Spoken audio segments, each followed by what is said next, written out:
Hey folks, this is Chris from the Tech Summit podcast. We are currently on a brief hiatus, and this episode is pre-recorded prior to December 27th. As such, this episode may contain news or information that may be outdated. We will be back with more up-to-date news and recordings on January 17th. Thank you for understanding, and enjoy the podcast.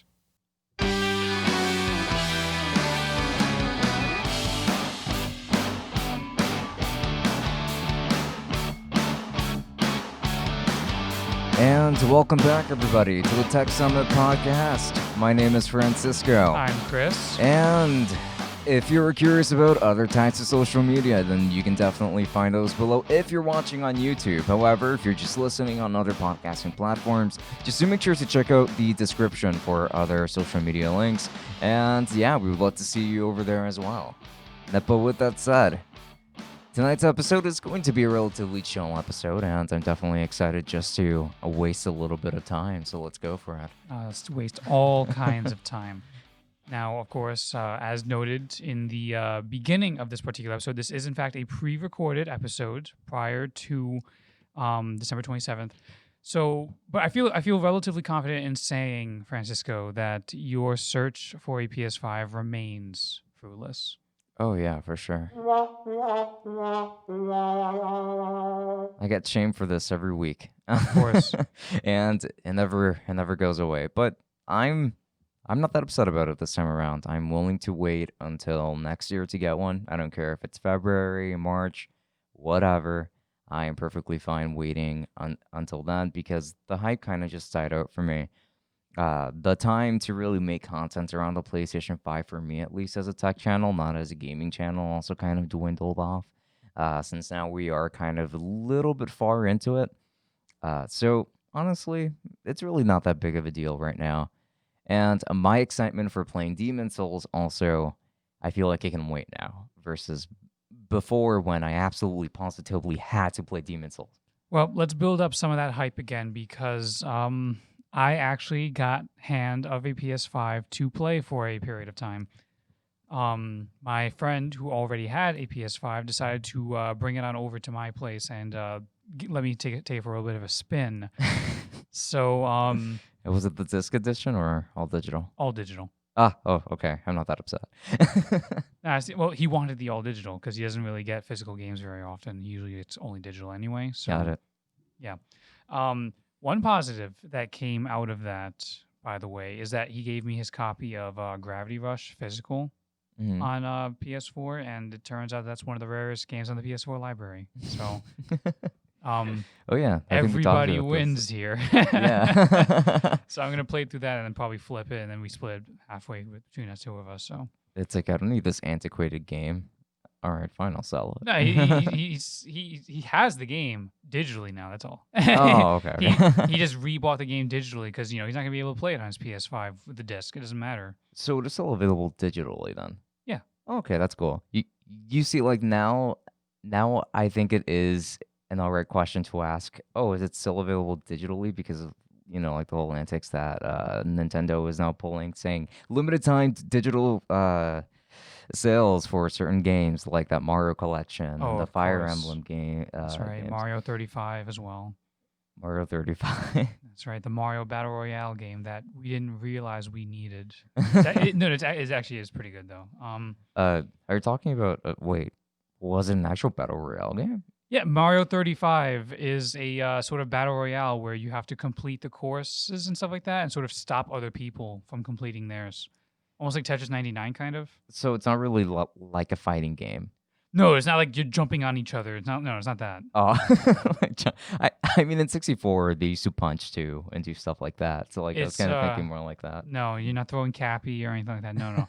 No, it's basically Super Mario Bros. As a speed run almost, but like battle royale because you're competing with 34 other people, and when you complete something or do relatively well, you get a power up or whatever, you can then like interfere with someone else's stage by like planting more enemies in theirs and sort of causing them to screw up and everything like that. I see.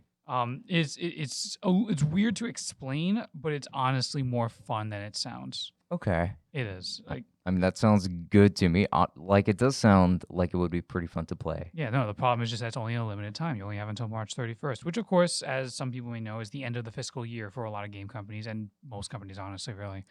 Yeah.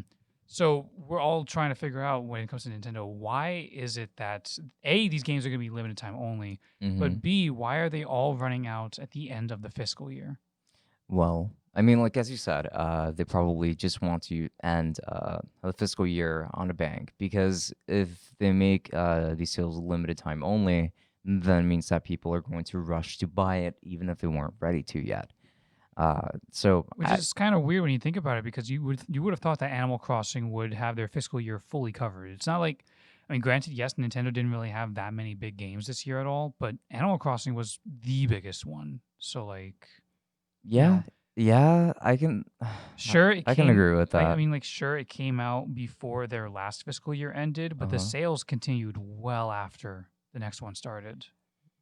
Yeah, that is true. That is true. Animal Crossing was a really good performer in terms of sales, and I mean, like basically everyone I know has Animal Crossing. Exactly. We've had plenty of mutual friends who were using it during our thesis development as a sort of way to relax and cope a little bit. Right, yeah. And I even consider getting Animal Crossing to like play with people and stuff, but I don't know, like I was very much obsessed with Animal Crossing on the 3DS, New Yeah, Leaf. yeah. Fantastic game. I loved it. I love fishing for rare sharks, of course, and you know, like trying to decorate my space, my turf. Now, I didn't really feel that same kind of excitement anymore when the Switch version came out. I was more like, I think I can wait on that. And I did intend on waiting on that and getting it eventually. I never got it because I got distracted with other games and there was thesis, which is actually kind of a topic that is coming up a little bit later. We are going to be talking about how difficult animation is, which is going to be more so of a rant session, but also out of love for the art in general Right. and for what we do. But I wanted to kind of just like bring to light Animal Crossing to me, I guess it's kind of like a ship that already sailed. I'm not sure if I would be jumping on it anytime soon. So initially, I never thought I was going to really be into Animal Crossing until my brother got New Leaf for 3DS, and he wasn't actually a huge fan. Like, he played it for a little bit, but he didn't really get as much into it as he thought he would. So he just sort of gave me the copy. Got it. And then I started playing it. Yeah, I actually really enjoyed New Leaf a lot on the 3DS. Mhm. So when they finally announced this one for the Switch, I thought, oh my god, here we go. Let's get this going. Um, Firstly, I didn't really get to play it until later than most other people, because for my own taste, I thought, okay, Animal Crossing was a huge time sink back in the day. It's going to be a massive time sink now. Mhm. Let me not get it until I finish my thesis. Yeah. So I finally finish it. I get the game, or I finally get to play the game, and it's good. But yeah, if something doesn't, for whatever reason, it hadn't been fully capturing me the same way that New Leaf did. I recently started playing it up again, because that's the thing. I'm very early on, despite having it for months now. I still only have two villagers. I still only have the two villagers. Tom Nook and the others are still in a tent. That's how early on I'm still there. I have not even close to terraforming, but so like it didn't really capture me as much, and I sort of just spent my summer. I think I was playing some Assassin's Creed games, doing my retrospective on that for Valhalla, which I failed at that. I'm still on 3. Honestly, a lot of my time in the summer was really just spent trying to just exist, I I guess. mean, you were trying to play the games in sequence, right? Like for Yes. Assassin's Creed. Yeah. Okay. Yeah. I'm going in order. 1, 2, Brotherhood, Revelations. I did do 3 Liberation before 3, just because 3 Liberation is not all that great, in my opinion. At least not on a console. I see. Like in a handheld, it's fantastic, I guess, Mhm. because Assassin's Creed on the Vita. But like, when you're playing it on a PS4, you're just like, why am I playing this? Like, a lot of the flaws and the limitations of a Vita really show themselves on a PS4 or a PC. Yeah. Like story wise, like music will loop itself; it'll be really compressed, Mhm. and things like that. But Yeah. Though I mean, like, it doesn't necessarily apply to everything. And it's interesting too because actually, I brought this up briefly earlier, but I've been playing Persona 3, like the PSP edition on an emulator on my Nvidia Shield TV, and it has been a pretty fantastic time. The music doesn't sound compressed at all. The graphics, honestly, even look a little bit upscale to me, which is weird because, mind you, this game was designed to be played on the PSP and nothing else. So is it possible that whoever emulated it also modded it a little bit? There is a possibility of Nobody heard that. that. Yeah, nobody did, not even me. But I, I, I still did. All right, I'm done lying to you guys. Now, uh, with that said, yeah, like there is a possibility to that because like supposedly, Persona 3 even Fest before, didn't really have the option to give you like full on control over your party members. Right. I think that was a mod, but I do actually have that available just on the Fest version, and Mhm. I didn't like download any mods for it or anything. It just came that way, and I just played it on that emulator. Okay. So yeah, like I've been having a pretty sweet time. I've been playing with my NVIDIA Shield controller. Performance has been great. Sometimes you do get a little bit of stuttering that you wouldn't get on the PSP, and it's not that the Shield is weaker than the PSP by any means. It's just that you are running it on an emulator, and emulators are not perfect. Right. Yeah. I'm not going to name specifically which one it is, though. I did mention it was a PSP emulator, so I think that those that are into emulation can put two and two together. We here at Tech Summit do not necessarily condone piracy. Exactly. I own the game, so Exactly. He already I don't bought want the to hear it. game. Yes. Now, with that said, it is a lot of fun. Like I've been enjoying playing the game on the TV. It does actually look pretty good on my 43-inch Insignia TV. um, I I'm very much a cheapskate when it comes to TVs and stuff like that. Like I don't believe that it is worth spending a ton of money on TVs. Like just because I do find cheap TVs to still look pretty good. It also depends just on how often you're going to be using the TV. You know, you're probably more likely to be using a computer monitor, so you're going to spend more for a monitor than you would a TV. Would you not? Oh yeah, yeah, absolutely. Like a monitor is definitely a lot more important, but also like if you want a decent monitor, you do kind of have to shell out the Yeah, money no matter it's the what. same thing with a TV. For people who are enthusiasts of television, they're going to want to do that. For Hmm. people who want a home theater, you get a projector, not a TV. But nevertheless, I would still get a TV, I think. for a lot of people would get a TV, but I'm pretty sure people out there who are very Mhm. familiar when it comes to home theaters and the technology behind that stuff, a lot of people seem to recommend, in particular, getting a projector. Like, it is better Mhm. to get a projector and to project that onto a wall or a sort of, matte screen or whatever. So, like, Yeah, like one of the ones that you like pull out. yeah, like in school, but with an better. Yeah, yeah, right. Like one of those. Like one of those in school, but in higher quality. Yeah. Yeah, that's what it is. Or you get like one of the automated ones that you like be in the ceiling and it just goes one of those. I Like you would need have in one. the school auditoriums or whatever. That would be my entire budget. That's the Just home getting that set theater. up. The home theater experience is not cheap at all, especially if you want like that good projector, that good sound quality. The seats, of course. No, home theaters can cost thousands and take up a lot of space. I admire people out there who do that, especially like Mhm. Enthusiasts, really, or just people that pretty sure really there's a want that. subreddit for it, home theater subreddit. There's You're a going sub. to use. I mean, I guess that there's a subreddit for everything and anything, right? Yes, but like some of the ones out there is just. Ooh, ooh. Hey, you'd be surprised. There's some things in this world that we never thought would exist, and it turns out that they do. Yeah, we'll just bring some of that. Ooh, Ooh, wow. then look at that. Now, Yeah, now those those are look like some studio speakers. monitors right there. Yeah, absolutely. Yeah. That's an advertisement there. Oh, Oculus Quest 2 advertisement, everybody. See, there you go. See, that's a projector right there. I see, yeah. And it's using like a matte panel. Yeah. I see like it's a kind of stuck to the wall. It kind of reminds me of that LG OLED magnetic paper mounted Yeah. TV.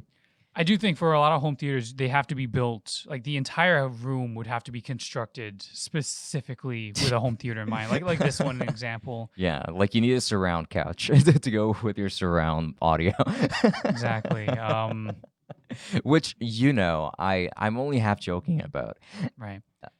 I mean, these are money. That's the thing. These are a lot of money for people who are not watching or who are listening on platforms. We are using the Tech Summit Research Station Of course. to look at home theaters. Mm-hmm. Yeah. And looking at pictures like these, like Those it just vertical monitors? Oh, digital posters. Okay. oh, well, They're powered by a even that. Mac Mini and will transition to a new poster out of a pool of 200 every 15 minutes. They bought a Mac Mini just for this. I don't know if it's one Mac Mini or three. Well, I'd venture to say that this is what what credit cards were actually made for. Things like this, luxuries. I converted my attic into a movie theater. Screen is 100 inches, 5 theater seats, and a massage chair raised second level. Hey, we should do that here. We I already was have the gonna attic. say we should have used the attic for that, not the Tech Summit studio. Come on. Yeah, it was kind of a stupid idea in retrospect. I mean, that has to be a big attic though. If that's 100 inches, that's a really big attic. Yeah, that's a massive TV. I don't think that we would be able to fit that in this attic by any means. And look at that Oh. too. Like that. That's beautiful. Oh wow. Oh man, I almost kind of want to put these in the description or something so people can look at this. Sure. Have you ever? I mean, let's keep a tab for that for sure. Like, let's leave that window open I'm to make gonna. sure we Yeah, can I'm look just at it. gonna. There we go. Yeah. Yeah. What's it called? Have you ever been to Alamo Draft House? Nope, I've never even heard of it. This particular one reminds me a bit of like an Alamo Draft House. It's like a small. It's a theater chain that I believe is in fact stationed particularly in Texas, but has locations around the country, including I think 2 of them here in New York, both of them in Brooklyn actually. Mm-hmm. Alamo's whole thing is that it's small, very small. Like I think there's only maybe 5 or 6 rows with maybe like 6 or 7 seats per. So it's very small theaters, very intimate experience.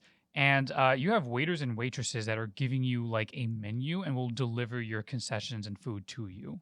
And we're not just talking about like popcorn or whatever. Like they have actual like dinner items. Like you can get hamburger sliders or like some sort of things like that, and alcoholic drinks as well. Well, can you order lobster too? And do they have that? I can check. Okay. To the research station once again. I mean, it's not like I would buy a lobster. I'm just wondering because, like, if they serve lobster, then they pretty much serve everything else. Like, it's a very fancy movie watching experience. This is the downtown Brooklyn menu. Yeah, see, look at it. Quite a few things. You got wings, baked pretzel, loaded fries. They have salads if you want salads. Salad. Okay, that menu's not for me. Well, they have dogs. Flatbread sandwiches. It looks like yes. You know, surprisingly, I'm not a big sandwich guy. Oh no, actually no, that's pizza. Excuse me. Oh really? That's flatbread pizzas. Yeah, crispy thin crust. Oh, I see that too, like pepperoni and options like that. Yeah, tacos. There's your sandwiches. Wow, I mean that's a pretty massive menu. Cookies. Okay. With ice cream. 3 scoops of ice cream. Nice. Oh, mango sorbet too. Ooh. I'm guessing cookies and cream has got to be an option there too. I'm seeing vanilla chocolate mango sorbet.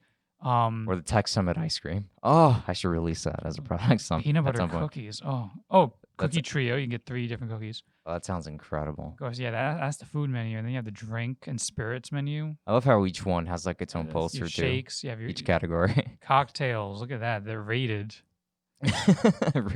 Rated PG or PG-13. That's got to be like based on like alcohol levels, I'm guessing. Yeah, and then right underneath that, like you've got the actual drinks and stuff. There's the draft beers. That's a lot of them. Yeah, you know what? I can respect that gigantic menu. Not too many restaurants alone, like restaurants only have this kind of a menu, which is pretty insane. No, Alamo is fantastic. Another thing for the people who don't know about Alamo and who are theater goers, Alamo takes their rules very, very seriously. Specifically, shut up, turn off your phone. I think you get 1 warning. You get exactly 1 warning, and if it happens again, you're out. Period. Wow. That's it. No refund. You're out. No refund. Actually, there might be a refund, but the point is that they actually take it very seriously. I think there was a point during their like they'll play the trailers or whatever, and then you'll have like a little PSA to turn off your phone and stuff like that in the movie theaters. Mm-hmm. I believe there was a point where their PSA was just exclusively just a lady who was calling customer service complaining that she got kicked out for talking. Wow. And it was just like, don't be this lady. Don't be. Shut up. It's like, don't. So no, Alamo takes that poop very seriously. Yes, thank you. It takes it very seriously. I had a dream last night that we were actually swearing a lot on the Tech Summit podcast. Leave a comment down below if you want us to swear at the podcast.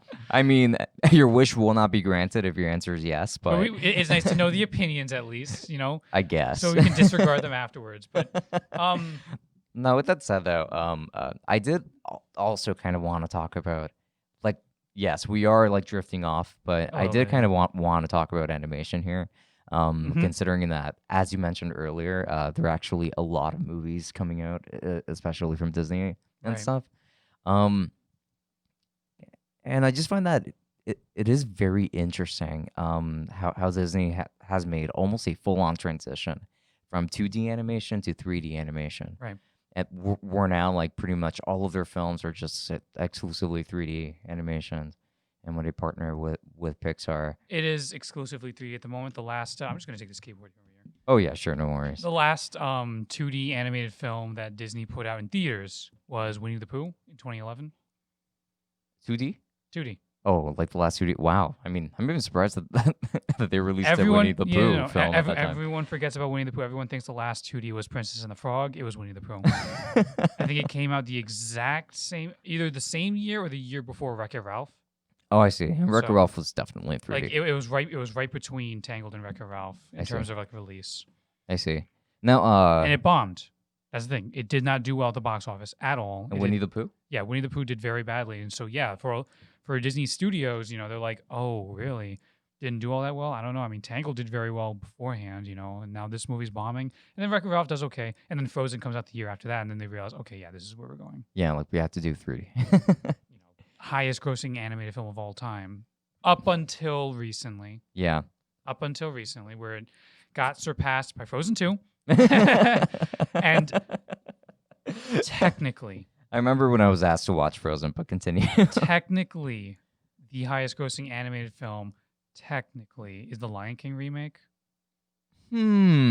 Interesting. If you go by pure box office. When was that made? Huh? When was that made? Do last you year. remember? That was last year's. Oh, that was last year. Yeah, the photorealistic one.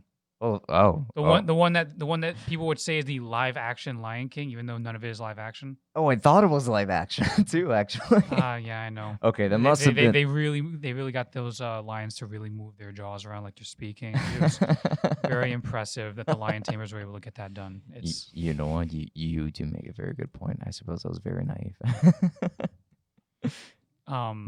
Oh wow! Yes. Like it looks like this board can actually detect a little bit of shaking. Look at that. Are you noticing that? You're noticing that shaking? I don't know if that's detecting shaking more than it's just.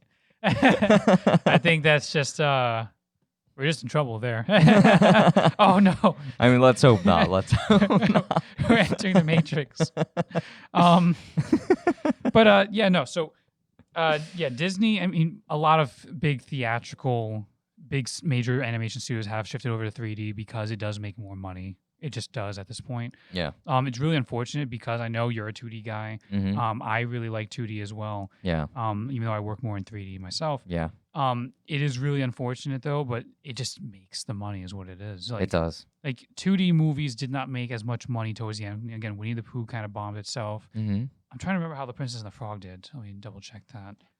And when shows are made in 2D at all, at least here in the West, I want to say, I do kind of want to specify that. At least here in the West, like when a 2D show gets made or anything like that, the animation does tend to be pretty poor. And yes, I am definitely including Steven Universe.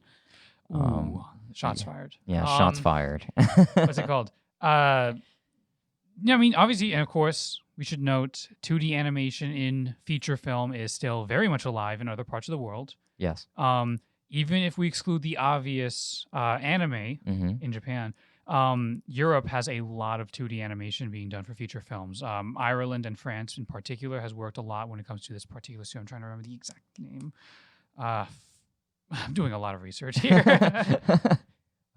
Is it Cuties reanimated? Terrible joke, wasn't it? Get Out. Well, not a film that I particularly enjoyed. Get Now Out. that you mention it. Cartoon Saloon. Oh. That's what I was thinking of. Cartoon Saloon. Irish studio. Puts out a lot of 2D films, a lot. They did The Breadwinner a few years back, which was nominated for an Oscar. I think most of their films get nominated for an Oscar, honestly. Breadwinner. Yeah. Interesting. Very nice. Wolfwalkers came out this year. It's probably going to be a nominee at the Oscars as well. I have seen so many ads around that on Hulu, actually. Around that film. Yeah, for Wolfwalkers. And I do like the theme song that they show for it, actually. It's on Apple TV. That's the only problem. Yes. Of course, that's definitely the case. Of course, whenever I get that iPad, I get a year's free, a year Apple TV free, so I get to watch Wolfwalkers. Very nice. Yeah. Box office not as nice. Similarly with the Apple HomePod, you get 3 free months of Apple Music. Do so there's you? that. You do. That's right. Yeah, And that's of how I course was you able to do the reviewed test. it. Yeah, and of course you reviewed it I did. recently. The review came out yesterday as of the recording of this video. So like we are recording this video on this podcast in general on December 15th. But the review for the HomePod Mini came out on the 14th. So like the day before. A few weeks back. Yes, a few weeks back. If you're watching this in present time. I mean, I don't see how they're gonna be watching it in past time. Shut up. Be quiet. So yeah, 2D animation is still very much alive in other parts of the world, and of course, you have a lot of people out there who will argue between the two of them. A lot of people, especially on the internet, really prefer 2D animation because they say 2D animation requires more effort. 2D animation has more soul. 2D has a lot, this and that. 2D animation. I want to say that you can get more creative with 2D animation in a sense because it's all in the power of your pen versus with 3D animation. Like I'm not trying to downplay 3D animation. Don't worry. I'm gonna Like speak. You speak on 2D's behalf. I'll speak on 3D's behalf. Okay. Don't worry about it. All right.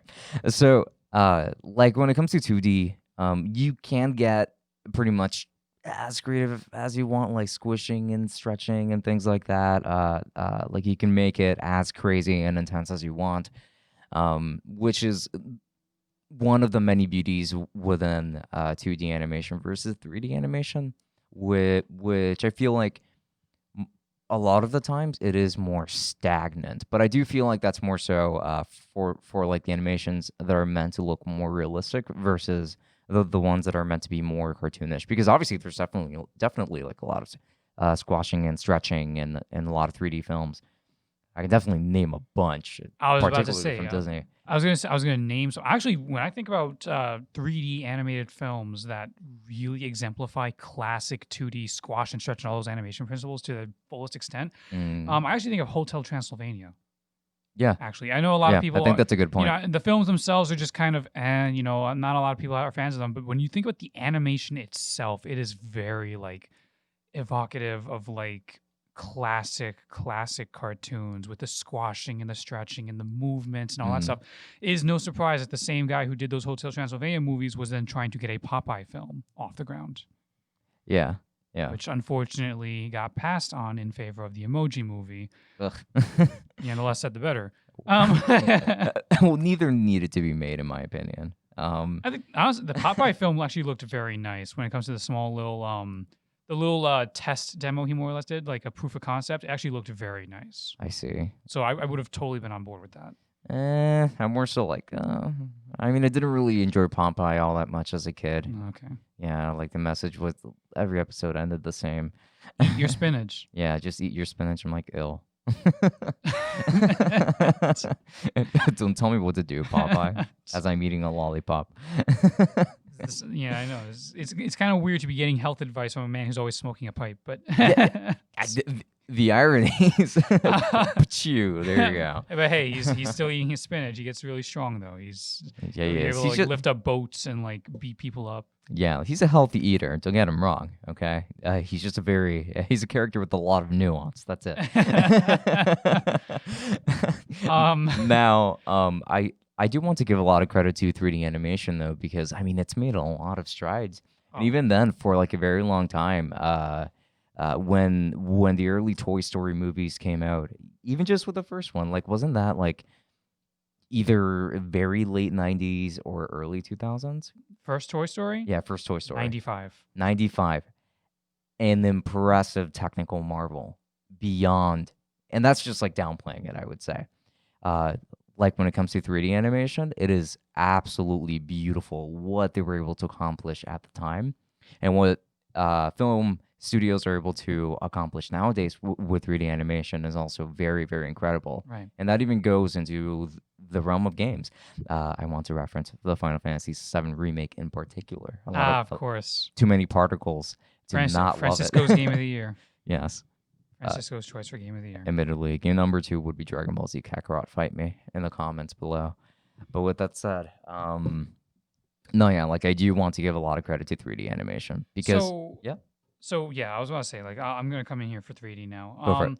Now, you mentioned the creativity and stuff like that, and being able to use a pen or a pencil straight up for 2D, and Mhm. that is actually very true. And there's a lot more flexibility when it comes to 2D in terms of just drawing skill. Like drawing ability is always different.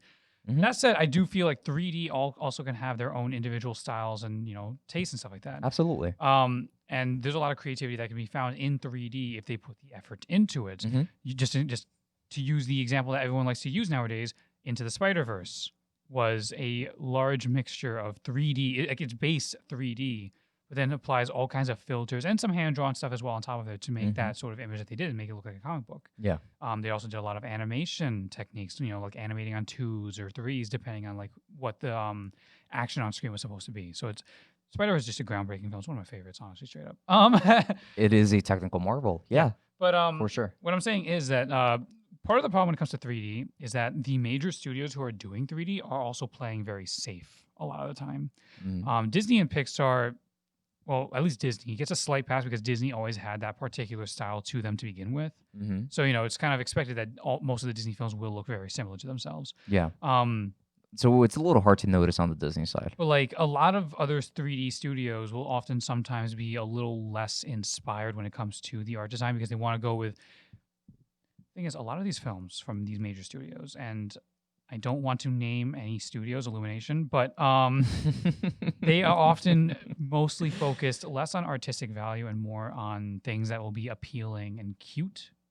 Okay. So that way they can get the widest audience possible and therefore the largest profits. I feel like that's more so like the Western approach. That is, again, that's what I'm saying. This is the Western approach. Yeah. Okay, to name studios. Illumination, Blue Sky, DreamWorks sometimes. Most of the time, actually. Yeah. And, Hashtag bring back Shrek. With Shrek 4. Shrek 5, you mean? Oh, Shrek 5. Oh, wait, 4 came out? 4 came out a long time ago. Oh my god, I am so sorry to you 2011, guys. yeah, forever after. I'm very uncultured, clearly. Shrek 5 is in development. Okay, that's cool. That's And cool. it's funny you mentioned this, though, because yesterday the National Film Archives, or National Film Registry, excuse me, which is responsible for archiving all kinds of media and stuff like that. So that way, like, if we all die of nuclear explosions, these things are still preserved and kept for all time. There's no copies lost. Only the biggest of the biggest films go into this registry, and they actually did induct Shrek in there yesterday. Oh man. It is the first, Like Shrek 1? yeah, Shrek 1. Okay. It is the first non-Disney animated film to ever be put in there. That's It's actually a huge accomplishment for Shrek. yes, I can agree with that. I mean, yeah, like Shrek 1 was another technical marvel, I would say. Shrek was massive. Yeah. Absolutely. It even had a fantastic soundtrack. And it started with the very first song. Yeah. Let's just ignore the fact that Shrek 2 is better, though. But I mean, Shrek, yes.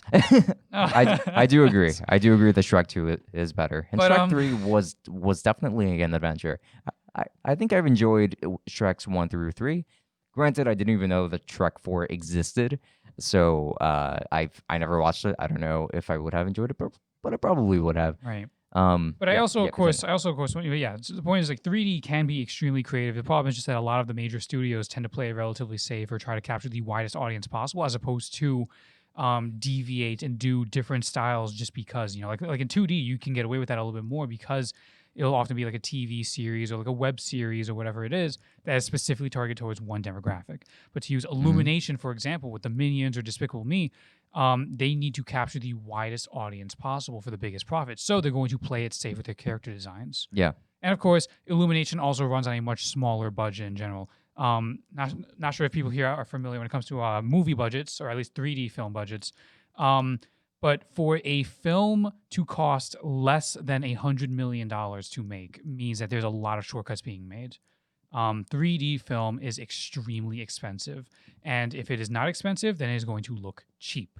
Illumination makes their films on a bit of a budget of around $75 million, give or take. And while it looks technically fine, it can also show sometimes. Sometimes the animation looks a little cheap. A lot of times they've been caught reusing assets. Like YouTuber I Hate Everything in his review of Sing pointed out just how many times they use the exact same crocodile model I see. in various shots, and it's like 20 plus times or so. Wow. Sometimes multiple times in the exact same shot when they're doing like a crowd. Mm-hmm. Comparatively speaking, Disney and Pixar budgets, and DreamWorks to an extent, often have budgets almost $200 million, among the most expensive films possibly made. I'm pretty sure, just as an example, Moana was $200 million as a budget. It And definitely shows that they had a Exactly. much higher budget. it for shows sure. because, and Yeah. it's because they're also doing groundbreaking R&D and technology development on things like the hair simulation, Moana's hair, and getting those realistic curls and how it's supposed to respond and stuff like that. Yeah. Or especially the water, which was groundbreaking technology that had not been done elsewhere in other studios. Disney and Pixar tend to lead the charge when it comes to like innovations in 3D animation and simulations and stuff like that. Yeah. Just as an example, Pixar's RenderMan tends to be the forerunner for a lot of rendering technology Mm-hmm. when it comes to things like water, reflections, all that stuff, subsurface scattering, skin detailing, all of that. So, like, if nothing else, these are technical marvels. And then, of course, you have the other end of the scale where you have cheap 3D animation. I remember, what was it, last year, a lot of people were talking about how bad the Addams Family movie looked. Interesting. Yeah, like the Addams Family looked really, really bad.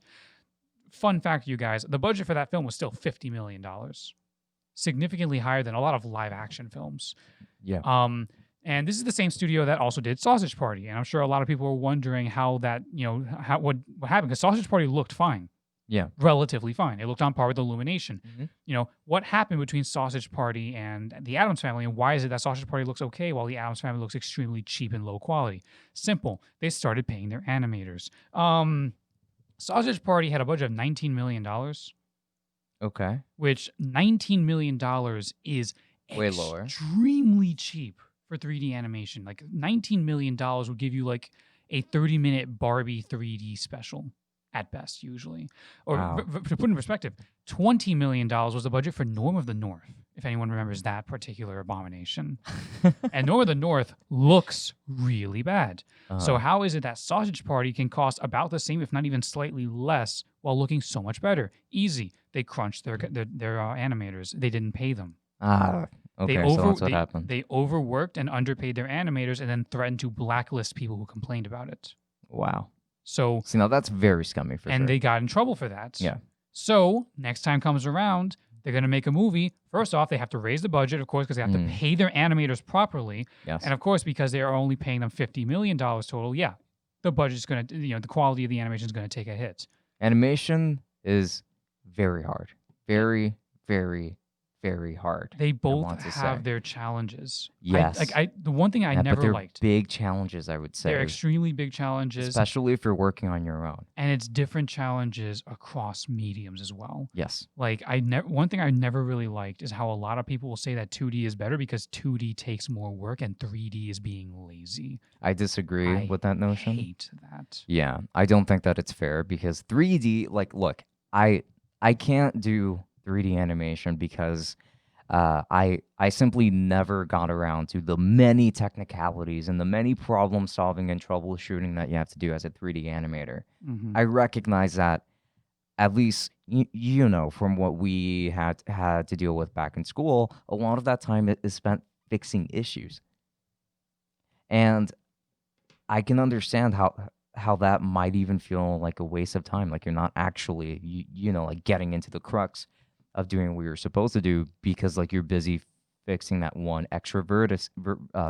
that ended up there and things like that. That is heavily affecting your animation. So 3D animation is very, very, very tedious. To put into perspective, and of course, Go for it. disclaimer, in the actual industry, you will often have different people doing these positions. Like Yes. you won't have one person doing all of these things like I did. Yeah. But with that said, one of the most difficult processes in 3D, or at least when I was doing my thesis, was rigging the character. Now, to rig a character is to give a model a skeleton so that way you can animate it afterwards.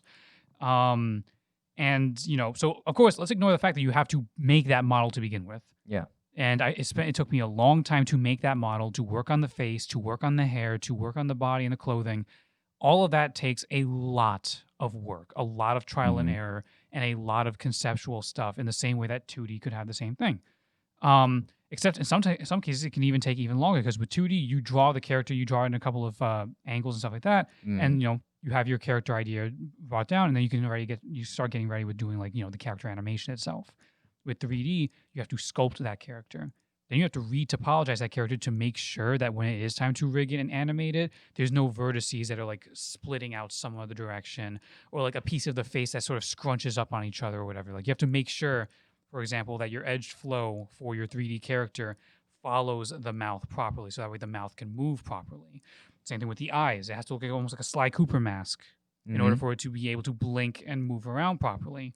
You know, if you don't have those things correct, that's it. You can't animate it properly. It's going to look really, really bad. So the amount of work that goes into modeling alone is a lot of work. And that's per character. And that's per character. Then we talk about rigging. Here's the part that I keep in mind. Go for it. I used a auto rigger, which is meant to automate the process and make it a lot faster, a lot easier, albeit somewhat cheaper, you know. And, you know, it may not be perfect. You still have to go in there and paint some skin weights yourself. That's another thing, is painting skin weights, which is a whole other... I mean, I personally have found it to be kind of fun to do like this, like the skin painting or the weight painting. It is, until you like forget how those muscles work. Like it requires a lot of anatomy studying and a lot of figuring out, okay, so I reduced the influence on this joint. Did it somehow get transferred to another joint? What's going on here? Like that's the thing too. A lot of times, at least in Maya, it'll transfer that skin weight and influence to another joint, even though you didn't tell it to. Yeah. So it's like a weird balancing act. But anyway, yeah. Auto rigging. The body rig went relatively fine. The facial rig is where things got really, really, really bad. Namely that I would have the eyes here, yeah? Yeah. And I would do the facial rig, and I would finish the rig, and it would look just fine in the tests. Yeah. But then when the rig is finished and you close the eye to blink, the eyelid will phase through the eyeball. It'll clip. It'll clip right through the eyeball. And there were so many fixes that we were trying to figure out. Couldn't get any of it done. The professor was trying to help me figure it out. Couldn't get any of it done. I'm pretty sure I annoyed the hell out of her with all these inquiries and trying to figure this crap out. Especially because, you know, nobody else had really used it before. I was the only one using it in our field when it comes to 3D. And in general, like it's advanced skeleton for the 3D, a few 3D animators who might be looking at this stuff. The program was advanced skeleton. But just that single issue with the eyelids. And the thing is, you can't animate until you fix that because the eyelids are atrocious. You need those eyelids working properly because how is your character going to blink? Yeah. You know? Yeah. And so I lost basically an entire month. Just fixing that One issue. month fixing this godforsaken issue. Long before I was able to animate whatsoever. So, like, I don't want anyone coming at me saying, oh, no, 2D is better because 2D is much more challenging. 3D is lazy. Like, it's not. No. 3D is not at all lazy. They just have their ups and downs. They, like, 2D and 3D each have their own respective challenges and difficulties and obstacles. Please stop trying to compare them on which one's better or which one's harder or whatever it is. Stop doing that. Because I'm talking about the issues that I'm having with 3D. This is not even to go into the issues that you had when you were doing your 2D thesis. Tell us about that. Well, my main issue actually just had to do with software, I want to say. And also me having different ideas tossed at me at the same time by the same person going, oh, hey, you should try this instead after I've already had all of this planned. And, you know, we're kind of crunched for times. We're being crunched as we speak on top of the other 7 college classes, which granted is not common in college. You're not supposed to take that many classes unless you're nuts. If you're a prospective college student, you are more than likely not taking no more than like 5 or 6 classes at best. Yeah, and even in some schools, you're still a full-time student if you're taking 3 to 4 classes. Exactly. It just depends on the school. We were in an advanced BFA program, which was very.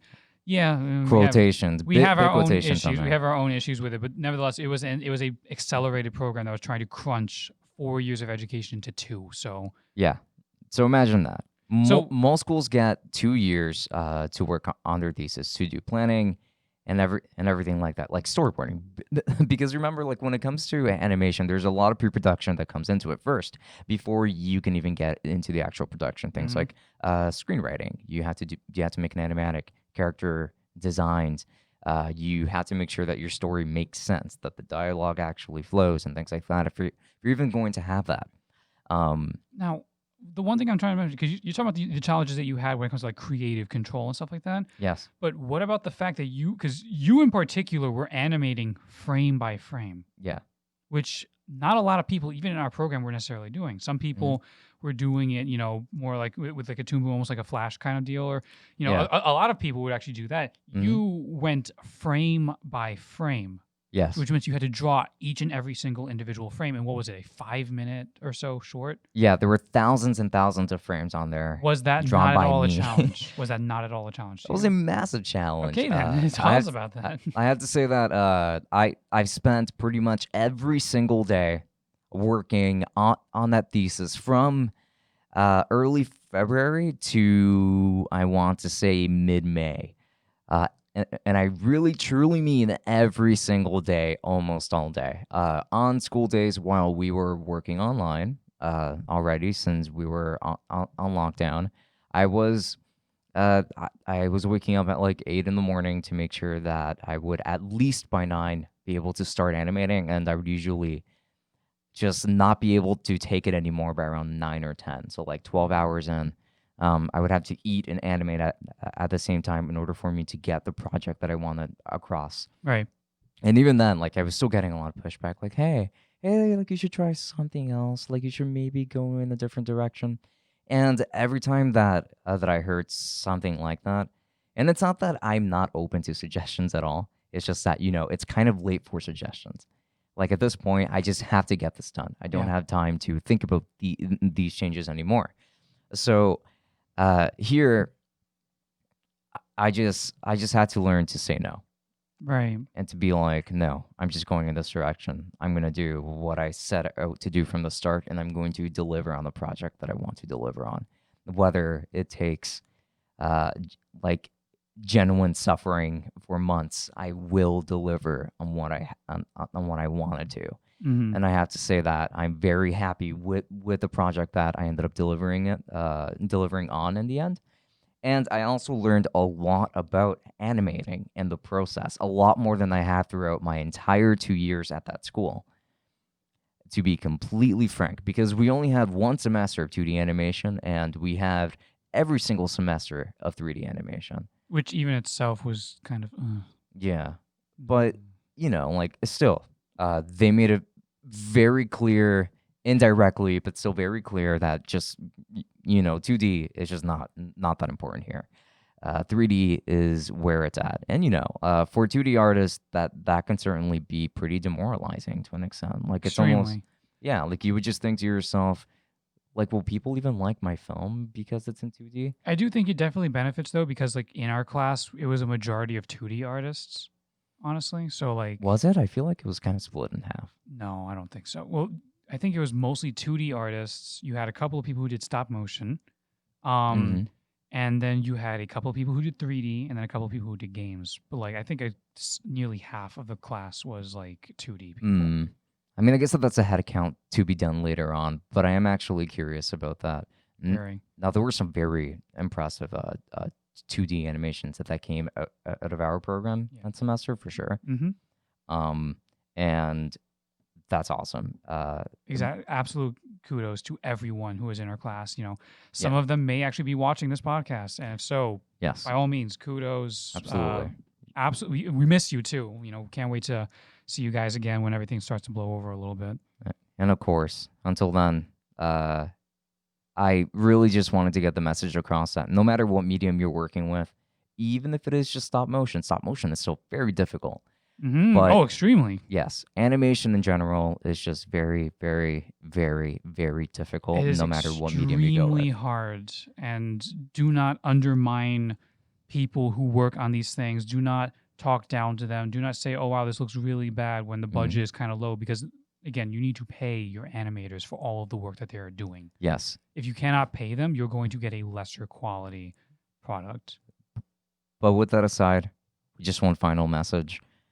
The final result tends to be pretty rewarding, and that's ultimately what you should be aiming for. Just feeling like you did your best and feeling like you did do a good job and that you did improve upon your last project, which I think I think we can all say that we have done. Exactly. Yes. I do want to talk about this more in the future later on down the road when, of course, we're in a down slump again. There's not a whole lot of news and stuff like that. Especially because there's a lot of technical stuff that can go into these things. You know? Yes. There's a lot of tech that goes into 2D. There's a lot, definitely a lot of tech that goes into 3D, especially as well. Oh yeah, like you and I can definitely go on for hours, I think, about this Exactly. topic. Yeah, But- which is why we should like get into it into like different parts. Now, do let us know, of course, if you would want to see a much longer format, just discussing animation in general, since he and I are animators. I'm a 2D animator, he's a 3D animator, so we can bring in two different perspectives. Exactly. We can absolutely just dedicate an entire episode just to this per fan request. And if you would even like to have like a stop motion animator come in, we can even do that and have three perspectives right. We have at the one. same That's time. right. We do have a stop motion animator on call, don't we? We do. Absolutely. So if you would want to see that, do make sure to let us know, and we would love to bring that up. But with that said, we are pretty much good to go for this episode. I feel like this episode started off nicely and ended up in a very passionate discussion. With that In a very interesting place, too. A lot of twists and turns all over the place. Indeed. Yeah. Didn't mean to leave you hanging in a cliffhanger? Gosh. A little bit of a cliffhanger on the PS5, too. Yeah, on that as well. But with that said, thank you very much for watching and listening, for those of you. If you're watching on YouTube, social media is down here. And if you're listening on other podcasting platforms, all of our links are going to be down in the description of said podcast episode. So do make sure to check those out in case of anything. With that said, this has been Francisco. And Chris. And we will be seeing you on the next episode. Enjoy. Good night. Travel well.